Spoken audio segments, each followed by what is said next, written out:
మీలో నేను చూస్తున్నా ఇది అవుతానే పిలిచి సన్మానం చేస్తాం. కోడూరు నుంచి 60 సంవత్సరాల వయసులో సైకిల్ వేసుకొని కడప మహానాడుకు వచ్చాడంటే అది తెలుగుదేశం పార్టీ పైనుండే అభిమానం. వారిని చూడండి తమ్ముళ్ళు, ఇలాంటి కార్యకర్తలు ఉన్నారంటే ఈ పార్టీకి పూర్వ జన్మ సుకృతం. తమలో గట్టిగా చప్పట్లు కొట్టి అభినందించండి. ఒక స్ఫూర్తి ప్రదాత.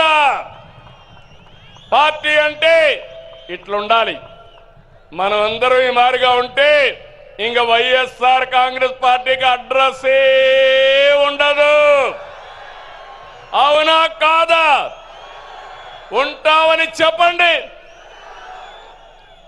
అలాంటి కార్యక్రమాలతో ఈరోజు ముందుకు పోతున్నాం. నెల నెల పింఛన్లు ఇస్తున్నా మనం ఏ స్థాయిలో సంక్షేమం అందిస్తున్నాయో చెబుతుంది. దేశంలో ఏ రాష్ట్రమైనా 64 లక్షల మందికి పింఛన్లు ఇస్తున్నారా అని అడుగుతున్నా. సవాలు విసురుతున్నా. ఏడాదికి 33,000 కోట్లు ఒక్క పింఛన్కే సంక్షేమ కార్యక్రమాలు ఇస్తున్నాం. ఇది ఒక్క మన ప్రభుత్వానికే సాధ్యమైంది.